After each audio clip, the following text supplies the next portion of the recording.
Corona virus মহামারী পরিস্থিতির কারণে 2 বছর বন্ধ থাকার পর ফের উৎসবে মেতেছে পাহাড়ের মানুষ। আনন্দ উচ্ছ্বাসের মধ্য দিয়ে রোববার রাঙামাটিতে বিজু সাংগ্রাই বৈশুখ সংক্রান বিশু বিহু উদযাপন পরিষদের উদ্যোগে হয়ে গেল বর্ণাঢ্য শোভাযাত্রা। প্রতি বছর এই শোভাযাত্রার মাধ্যমে মূলত বৈশাখীর আনুষ্ঠানিকতা শুরু হয়। মূলত চৈত্রের শেষ দিন ও নববর্ষ বরণকে উপলক্ষ করে এই অনুষ্ঠানের আয়োজন করা হয়। পাহাড়ি জনগোষ্ঠী দীর্ঘদিন ধরে চলে আসা এই শোভাযাত্রায় অংশ নিয়ে নিজেদের ঐতিহ্য তুলে ধরেন। শোভাযাত্রায় বিভিন্ন নৃগোষ্ঠীর তরুণ তরুণীরা ঐতিহ্যবাহী পোশাক পরিধান করে তাদের সংস্কৃতি তুলে ধরেন। আনন্দ আমেজে বৈশাখীর উপলক্ষ সবার কাছে পৌঁছে দেয় এই শোভাযাত্রা।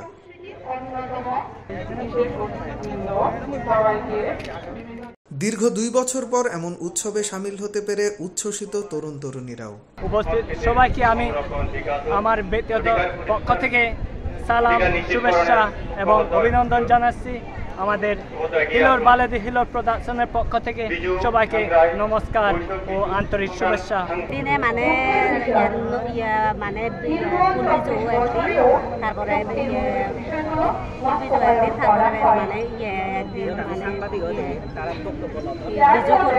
তারপরে আবার নতুন বছর একদিন খুব সুন্দর ভালো লাগে।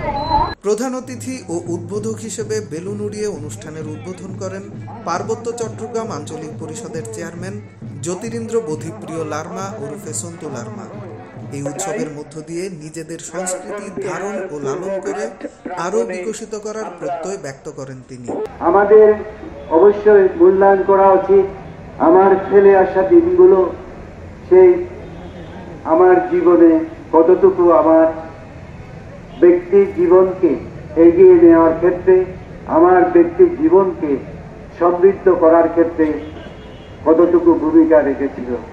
আমাদের সেটা মূল্যায়ন করা দরকার, সেটা বিশ্লেষণ করা দরকার। অনুষ্ঠানের শেষে নৃগোষ্ঠী শিল্পীদের মনোজ্ঞ ডিসপ্লে এবং আলোচনা সভা অনুষ্ঠিত হয়।